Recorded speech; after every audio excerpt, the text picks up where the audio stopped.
कि मुख्यमंत्री साहब अपने पंचायत मंत्री साहब की इंक्वायरी कराओ, अपने पंचायत डिपार्टमेंट की इंक्वायरी कराओ कि थोड़े रहिंदियां पंचायती जमीन मता पा के करोड़ों की जमीन लखां च किवें विक गई, गजां की जमीन एकड़ां च किवें विक गई। इसदा जवाब मुख्यमंत्री साहब नूं, पंचायत मंत्री साहब नूं ये देना पैना। देखो असीं फसलों की लड़ाई लड़ी अपनी, किते अंबानियां अदानियां कोल साडी फसलां ना चलियां जाण, असीं भुੱਖੇ मर जाएंगे। पंजाब नूं मैं दसना चाहना हुण अगे जमीनां की लड़ाई शुरू होने वाली है। पूरे पंजाब नूं एकजुट होकर जमीन की लड़ाई लड़नी पैनी, क्योंकि सरकार नहीं दस रही कि पंचायती जमीनां छड़ा तां रहे हैं, रोड मैप की है, उसदा करना की है। ये मता पै गया जी कि 43 ਲੱਖ रुपए किले के हिसाब नाल ये जमीन जिहड़ी हैगी है ये बिल्डर नूं बेच दित्ती जावे। सरकार काली सी तां उन्हां ने 8 दिन ते सारा काम कर दिया। 19/4/2022 नूं इस जमीन की रजिस्ट्री भी हो जाती है। तो जिहड़ी जमीन 2010 च 70,73,000 की सीगी, जबकि एक चीज नोट करने वाली है, सरकार जब भी जमीन बेचती है उन्होंने 3 गुणा रेट ला के बेचती है। मतलब 43 ਲੱਖ भी जिहड़ा रेट 3 गुणा होया है, इसदा एक्चुअल रेट मतलब 14 ਲੱਖ के करीब रह गया। ਤੇ ਜਿਹੜੀ 70 ਲੱਖ ਦੀ ਜ਼ਮੀਨ 2010 ਦੀ ਕੀ ਆ 2022 ਚ ਆਂਦੇ ਆਂਦੇ ਘਟ ਗਈ, ਜਿਹਦਾ ਰੇਟ ਡਾਊਨ ਹੋ ਗਿਆ, ਉਹ ਵੀ ਰੈਜ਼ੀਡੈਂਸ਼ੀਅਲ ਕਲੋਨੀ ਦਾ। ਜੇ ਆਪਾਂ ਰੈਜ਼ੀਡੈਂਸ਼ੀਅਲ ਰੇਟ ਵੀ ਲਾਈਏ ਤੇ 3.25 ਕਰੋੜ ਰੁਪਈਆ ਕਿੱਲਾ ਇਸ ਜ਼ਮੀਨ ਦਾ ਬਣਦਾ, ਜਿਹੜਾ 43 ਲੱਖ ਰੁਪਏ ਕਿੱਲੇ ਨੂੰ ਵੇਚਿਆ ਗਿਆ। ਦਿਖਾ ਕੁਝ ਹੋਰ ਰਹੇ ਨੇ ਤੇ ਕਰ ਕੁਝ ਹੋਰ ਰਹੇ ਨੇ।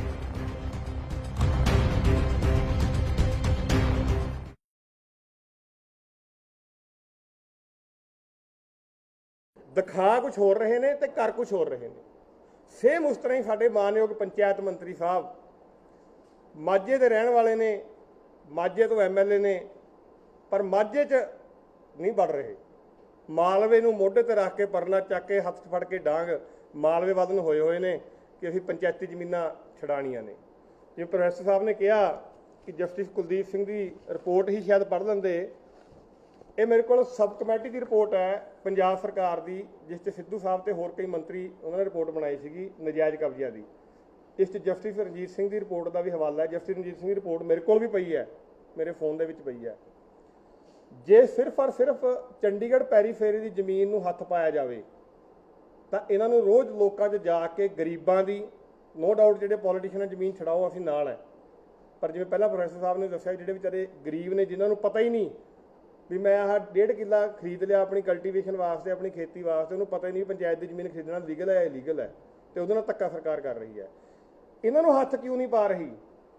क्योंकि सरकार ने कल नूं इन्हां नाल रल के ये वड्डा खेल जो दिखा कुछ होर रहे तो करनगे कुछ होर, वो मैं अगे दसूँगा करना है।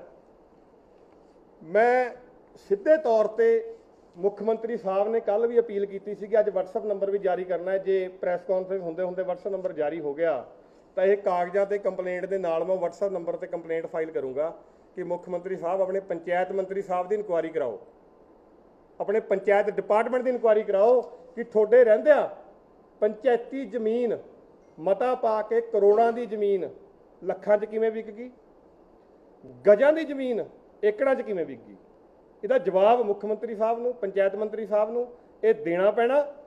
तो पहली कंप्लेंट असीं फाइल करांगे, नंबर लॉन्च करन, असीं उम्मीद वेट कर रहे हैं उन्होंने नंबर लॉन्च करन दी। ये जमीन है जी भगतपुरा पिंड है अंबरसर डिस्ट्रिक्ट दे विच, उत्थे कलोनी है एक, नो डाउट 2016 तो कॉलोनाइजर ने शुरू किया भी मैं जमीन नूं किसी तरीके नाल अपने हत्थ च ले ला, पर कामयाब नहीं हो सके।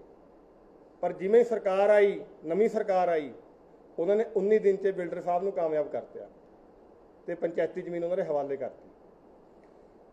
ये जी जिहड़ी भगतपुरा पिंड की जमीन है, पंचायती जमीन है जी, 32 कनाल 16 मरले, तकरीबन 4.25 किले की जमीन है। ये जमीन जी जिहड़ा उत्थे अल्फा इंटरनेशनल सिटी अमृतसर उसकी जमीन है। 1/4/2022 का सरपंच साहब नूं BDPO का चिट्ठी है एक, जिस 15 दिन का पंचायत मंत्री साहब के अपने डिपार्टमेंट डायरैक्टर पंचायत के चिट्ठी का हवाला है कि जी ये जमीन जिहड़ी हैगी है ये फलाने बिल्डर नूं इस रेट ते बेची जाए। कोई इस जिमें बार बार कहने ग्राम सभा बुलावांगे, 26 जून ਨੂੰ बुलाने जा रहे हैं, ग्राम सभा करांगे, पिंड डिसाइड करूगा की करांगे। ਇੱਥੇ ਤਾਂ ਕੋਈ ग्राम सभा नहीं बुलाई गई। ਇੱਥੇ ਤਾਂ ਸਿੱਧਾ ਹੀ ਉੱਪਰੋਂ ਹੁਕਮ ਆਇਆ ਮੰਤਰੀ ਸਾਹਿਬ ਦੇ ਡਿਪਾਰਟਮੈਂਟ ਤੋਂ। ਕਿੰਨੀ ਤਰੀਕ ਦੀ ਹੈ ਜੀ? ਇਹ ਹੈਗੀ ਹੈ ਜੀ ਚਿੱਠੀ 1/4/2022 ਦੀ BDPO ਸਾਹਿਬ ਨੇ ਭੇਜੀ, ਜਿਹੜੀ ਪੰਚਾਇਤ ਨੂੰ ਭੇਜੀ ਪਿੰਡ ਦੀ ਨੂੰ। ਫਿਰ ਜੀ 8/4/2022 2016 ਤੋਂ ਲੈ ਕੇ ਜਿਹੜਾ ਕੰਮ ਸਪੀਡ 'ਚ ਨਹੀਂ ਹੋਇਆ ਉਹ ਦਿਨਾਂ 'ਚ ਹੋਣ ਲੱਗ ਗਿਆ। 8/4/2022 ਨੂੰ ਪਿੰਡ ਦੀ ਪੰਚਾਇਤ ਜਿਹੜੀ ਹੈ ਇੱਕ ਰੈਜੂਲੇਸ਼ਨ ਬਣਦੀ ਹੈ, ਉਸ 'ਚ ਪੰਚ ਸਰਪੰਚ ਜਿਹੜੇ ਆ, ਕੋਈ ਗ੍ਰਾਮ ਸਭਾ ਨਹੀਂ ਹੁੰਦੀ। ਮੈਂ ਦੁਬਾਰਾ ਰਿਪੀਟ ਕਰ ਰਿਹਾ, ਜਿਹੜਾ ਸਾਨੂੰ ਖਦਸ਼ਾ ਹੈ ਕਿ ਜਿਹੜੇ ਦੇਖੋ ਅਸੀਂ ਫਸਲਾਂ ਦੀ ਲੜਾਈ ਲੜੀ ਆਪਣੀ, ਕਿਤੇ ਅੰਬਾਨੀਆਂ ਅਦਾਨੀਆਂ ਕੋਲ ਸਾਡੀ ਫਸਲਾਂ ਨਾ ਚਲੀਆਂ ਜਾਣ, ਅਸੀਂ ਭੁੱਖੇ ਮਰ ਜਾਾਂਗੇ। ਪੰਜਾਬ ਨੂੰ ਮੈਂ ਦੱਸਣਾ ਚਾਹੁੰਦਾ ਹੁਣ ਅੱਗੇ ਜ਼ਮੀਨਾਂ ਦੀ ਲੜਾਈ ਸ਼ੁਰੂ ਹੋਣ ਵਾਲੀ ਹੈ। ਪੂਰੇ ਪੰਜਾਬ ਨੂੰ ਇਕਜੁੱਟ ਹੋ ਕੇ ਜ਼ਮੀਨ ਦੀ ਲੜਾਈ ਲੜਨੀ ਪੈਣੀ, ਕਿਉਂਕਿ ਸਰਕਾਰ ਨਹੀਂ ਦੱਸ ਰਹੀ ਕਿ ਪੰਚਾਇਤੀ ਜ਼ਮੀਨਾਂ ਛੜਾ ਤਾਂ ਰਹੇ ਹੈ, ਰੋਡ ਮੈਪ ਕੀ ਹੈ, ਉਹਦਾ ਕਰਨਾ ਕੀ ਹੈ, ਉਹਦੇ ਬਾਰੇ ਸਰਕਾਰ ਨੇ ਅੱਜ ਤੱਕ ਇੱਕ ਵਾਰ ਵੀ ਕਲੀਅਰ ਨਹੀਂ ਕੀਤਾ। ਮੈਂ ਤਾਂ ਕਹਿੰਦਾ ਜਿਹੜੇ ਪਿੰਡ 'ਚ ਪੰਚਾਇਤ ਦੀ ਜ਼ਮੀਨ ਛਡਾਉਣ ਜਾਣ ਤਾਂ ਉੱਥੇ ਪਹਿਲਾਂ ਇੱਕ ਵਾਰ ਮੰਤਰੀ ਸਾਹਿਬ ਨੂੰ ਪੁੱਛਣਾ ਵੀ ਤੁਸੀਂ ਜ਼ਮੀਨ ਦਾ ਹੁਣ ਕਰੋਗੇ ਕੀ, ਐਂ ਦੱਸੋ ਪਹਿਲਾਂ ਤਾਂ, ਅਸੀਂ ਛੱਡਣ ਨੂੰ ਤਿਆਰ ਹੈ। ਉਸ ਤੋਂ ਬਾਅਦ ਇਹ ਮਤਾ ਪੈ ਗਿਆ ਜੀ ਵੀ 43 ਲੱਖ ਰੁਪਏ ਕਿੱਲੇ ਦੇ ਹਿਸਾਬ ਨਾਲ ਇਹ ਜ਼ਮੀਨ ਜਿਹੜੀ ਹੈਗੀ ਹੈ ਇਹ ਬਿਲਡਰ ਨੂੰ ਵੇਚ ਦਿੱਤੀ ਜਾਵੇ। ਸਰਕਾਰ ਕਾਲੀ ਸੀ ਤਾਂ ਉਹਨਾਂ ਨੇ 8 ਦਿਨ 'ਚ ਸਾਰਾ ਕੰਮ ਕਰਤਿਆ, ਪਰ ਬਿਲਡਰ ਨੂੰ ਕੋਈ ਕਾਲੀ ਨਹੀਂ ਸੀਗੀ। ਬਿਲਡਰ ਨੇ 11 ਦਿਨ ਲਿੱਤੇ। 19/4/2022 ਨੂੰ ਇਸ ਜ਼ਮੀਨ ਦੀ ਰਜਿਸਟਰੀ ਵੀ ਹੋ ਜਾਂਦੀ ਹੈ। ਜੋ ਸਰਪੰਚ ਸਾਹਿਬ ਨੇ ਉੱਥੇ ਦੇ ਲੇਡੀ ਨੇ ਉਹਨਾਂ ਨੇ ਇਹਦੀ ਰਜਿਸਟਰੀ ਕਰਵਾਤੀ, ਬਿਲਡਰ ਸਾਹਿਬ ਨੇ ਰਜਿਸਟਰੀ ਕਰ ਲਈ ਤੇ ਹੁਣ ਅੱਗੇ ਆਂਦਾ ਅਸਲੀ ਖੇਲ। ਕੀ ਇਹ ਜ਼ਮੀਨ ਐਗਰੀਕਲਚਰ ਸੀਗੀ? ਕੀ ਇਹ ਐਗਰੀਕਲਚਰ ਰੇਟ ਤੇ ਵੇਚੀ ਜਾ ਸਕਦੀ ਸੀਗੀ? ਕਿਆ ਵਾਕਈ ਇਹ ਰੇਟ ਜ਼ਮੀਨ ਦਾ ਹੈ? ਇੱਕ ਮੇਰੇ ਕੋਲ ਬਿਆਨਾ ਆਇਆ, ਮੈਂ ਪਹਿਲਾਂ ਦੱਸ ਦੇਣਾ ਚਾਹੁੰਦਾ ਇਹ ਸਾਰੀ ਖੇਲ ਦਾ ਪਰਦਾਫਾਸ਼ ਜੋ ਕੀਤਾ ਇਹ ਸਾਡੇ ਸਾਥੀ ਜੋ ਸੁਖਜਿੰਦਰ ਸਿੰਘ ਮਾਹੂ ਲੋਕ ਰਾਜ ਲਹਿਰ ਪੰਜਾਬ ਦੇ ਪ੍ਰਧਾਨ ਨੇ ਤੇ ਸੰਯੁਕਤ ਸਮਾਜ ਮੋਰਚਾ ਦੇ ਅੰਮ੍ਰਿਤਸਰ ਰੀਸ ਤੋਂ ਕੈਂਡੀਡੇਟ ਵੀ ਰਹੇ ਨੇ। ਉਹਨਾਂ ਦਾ ਆਪਣਾ ਪਿੰਡ ਹੈ ਇਹ, ਤੇ ਉਹਨਾਂ ਦੇ ਮਾਮਾ ਜੀ ਦੀ ਡੈਥ ਹੋ ਗਈ, ਇਸ ਕਰਕੇ ਉਹ ਆ ਨਹੀਂ ਸਕੇ। ਉਹਨਾਂ ਨੇ ਆਉਣਾ ਸੀਗਾ, ਕੱਲ ਸ਼ਾਮ ਨੇ ਹੋਈ ਹੈ। ਉਹਨਾਂ ਨੇ ਸਾਰਾ RTI ਥਰੂ ਇਹ ਸਾਰਾ ਲੀਗਲ ਡਾਕੂਮੈਂਟਸ ਲਿੱਤੇ ਨੇ। ਤੇ ਹੁਣ ਆ ਜਾਓ ਤੁਸੀਂ ਬਿਆਨਾ। ਸੇਮ ਬਿਲਡਰ ਇੱਕ ਗੁਰਮਾਜ ਸਿੰਘ ਦੇ ਨਾਲ ਉਸੀ ਕਲੋਨੀ ਦੇ ਵਿੱਚ ਜਦੋਂ ਐਗਰੀਕਲਚਰ ਲੈਂਡ ਹੁੰਦੀ ਸੀ 2010 20/4/2010 'ਚ ਇੱਕ ਬਿਆਨਾ ਹੁੰਦਾ ਹੈ 70,73,000 ਪ੍ਰਤੀ ਕਿੱਲਾ ਦੇ ਹਿਸਾਬ ਨਾਲ ਐਗਰੀਕਲਚਰ ਲੈਂਡ ਦਾ ਬਿਆਨਾ ਹੁੰਦਾ ਹੈ। ਤਾਂ ਜਿਹੜੀ ਜ਼ਮੀਨ 2010 'ਚ 70,73,000 ਦੀ ਸੀਗੀ, ਜਦ ਕਿ ਇੱਕ ਚੀਜ਼ ਨੋਟ ਕਰਨ ਵਾਲੀ ਹੈ, ਸਰਕਾਰ ਜਦ ਵੀ ਜ਼ਮੀਨ ਵੇਚਦੀ ਹੈ ਉਹਨੂੰ 3 ਗੁਣਾ ਰੇਟ ਲਾ ਕੇ ਵੇਚਦੀ ਹੈ। ਮਤਲਬ 43 ਲੱਖ ਵੀ ਜਿਹੜਾ ਰੇਟ 3 ਗੁਣਾ ਹੋਇਆ ਇਹਦਾ ਐਕਚੁਅਲ ਰੇਟ ਮਤਲਬ 14 ਲੱਖ ਦੇ ਕਰੀਬ ਰਹਿ ਗਿਆ। ਤੇ ਜਿਹੜੀ 70 ਲੱਖ ਦੀ ਜ਼ਮੀਨ 2010 'ਚ ਵੀ ਕਿਆ 2022 'ਚ ਆਉਂਦੇ ਘਟ ਗਈ ਕਿ ਉਹਦਾ ਰੇਟ ਡਾਊਨ ਹੋ ਗਿਆ, ਉਹ ਵੀ ਰੈਜ਼ੀਡੈਂਸ਼ੀਅਲ ਕਲੋਨੀ ਦਾ। ਇਹ ਬਿਆਨਾ ਨਾਲ ਹੈ ਜੀ ਦੇ, ਜਿਹੜਾ ਕਿ ਸਬੂਤ ਦਿੰਦਾ ਹੈ ਕਿ ਜ਼ਮੀਨ ਕਿਵੇਂ ਆਉਣੇ ਪੈਣੇ ਰੇਟਾਂ 'ਚ ਵੇਚੀ ਗਈ। ਉਸ ਤੋਂ ਬਾਅਦ ਇੱਕ ਸਰਕਾਰੀ ਕਾਗਜ਼, ਕੱਲ੍ਹ ਨੂੰ ਕੋਈ ਕਹਿ ਦੇ ਉੱਠ ਕੇ ਜੀ ਵੀ ਇਹ ਤਾਂ ਬਿਆਨੇ ਬਣ ਜਾਂਦੇ ਹੁੰਦੇ ਆ, ਕਾਗਜ਼ ਨਿਕਲ ਜਾਂਦੇ ਹੁੰਦੇ ਆ। ਇਹ ਜੀ ਰਜਿਸਟਰਾਰ, ਤਹਿਸੀਲਦਾਰ ਸਾਹਿਬ, SDM ਸਾਹਿਬ ਤੇ DC ਹੁੰਦੇ ਕਲੈਕਟਰ ਸਾਹਿਬ, ਚਾਰਾਂ ਦਾ ਸਾਈਨ ਡਾਕੂਮੈਂਟ ਜਿਸ 'ਚ ਰੇਟ ਫਿਕਸ ਕੀਤਾ ਹੋਇਆ ਕਿ ਬਈ ਇਸ ਏਰੀਏ ਦੀ ਕਿਹੜੇ ਏਰੀਏ ਦੀ ਜ਼ਮੀਨ ਦਾ ਐਗਰੀਕਲਚਰ ਦਾ ਇਹ ਰੇਟ ਹੋਊਗਾ, ਰੈਜ਼ੀਡੈਂਸ਼ੀਅਲ ਦਾ ਰੇਟ ਹੋਊਗਾ ਤੇ ਕਮਰਸ਼ੀਅਲ ਦਾ ਇਹ ਹੋਊਗਾ।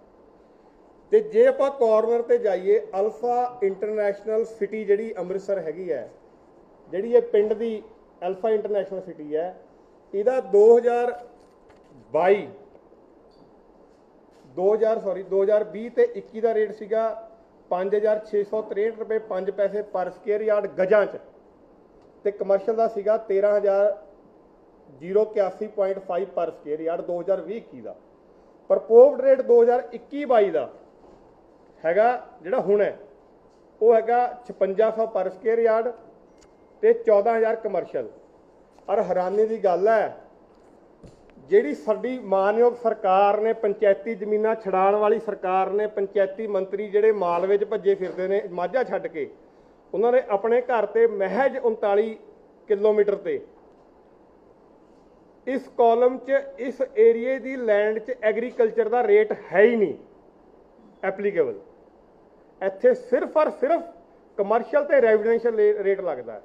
ਜੇ ਆਪਾਂ ਰੈਜ਼ੀਡੈਂਸ਼ੀਅਲ ਰੇਟ ਵੀ ਲਾਈਏ ਤੇ ਪੌਣੇ 3 ਕਰੋੜ ਰੁਪਈਆ ਕਿੱਲਾ ਇਸ ਜ਼ਮੀਨ ਦਾ ਬਣਦਾ, ਜਿਹੜਾ 43 ਲੱਖ ਰੁਪਏ ਕਿੱਲੇ ਨੂੰ ਵੇਚਿਆ ਗਿਆ।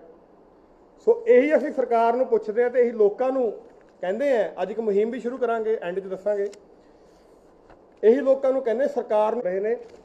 ਆਖਿਰ 'ਚ ਮੈਂ ਇਸ ਮੁੱਦੇ ਤੇ ਇੱਕ ਗੱਲ ਹੋਰ ਕਹੂੰਗਾ ਕਿ ਇਸ ਨੂੰ ਲੈ ਕੇ ਪਿੰਡ ਦੇ ਲੋਕਾਂ ਨੇ, ਕਿਉਂਕਿ ਗ੍ਰਾਮ ਸਭਾ ਤਾਂ ਬੁਲਾਈ ਨਹੀਂ ਗਈ ਪੰਚਾਇਤ ਮੰਤਰੀ ਜੀ ਦੇ ਹਿਸਾਬ ਨਾਲ, ਤੇ ਪਿੰਡ ਦੇ ਲੋਕਾਂ ਨੇ ਵਿਜੀਲੈਂਸ ਨੂੰ ਇੱਕ ਕੰਪਲੇਂਟ ਫਾਈਲ ਕੀਤੀ ਹੈ 7/2 ਨੂੰ, ਸੌਰੀ ਆਪਣਾ 7/4 ਦੇ ਨੇੜੇ ਤੇੜੇ ਕੰਪਲੇਂਟ ਫਾਈਲ ਕੀਤੀ ਹੈ ਵਿਜੀਲੈਂਸ ਡਿਪਾਰਟਮੈਂਟ ਨੂੰ ਕਿ ਇਹਦੀ ਇਨਕੁਆਇਰੀ ਕੀਤੀ ਜਾਵੇ ਤੇ ਦੋਸ਼ੀਆਂ ਖਿਲਾਫ ਬਣਦੀ ਕਾਰਵਾਈ ਕੀਤੀ ਜਾਵੇ ਕਿ ਪੰਚਾਇਤ ਦੀ ਜ਼ਮੀਨ ਡਿਪਾਰਟਮੈਂਟ ਨੇ ਨਾਲ ਰਲ ਕੇ ਪੰਚਾਇਤ ਤੋਂ ਸਰਕਾਰੀ ਜ਼ਮੀਨ ਜਿਹੜੀ ਹੈ ਪ੍ਰਾਈਵੇਟ ਬਿਲਡਰ ਨੂੰ ਬਿਨਾਂ ਪੁੱਛੇ ਬਿਨਾਂ ਦੱਸੇ ਬੰਦ ਕਮਰੇ 'ਚ ਵੇਚਤੀ।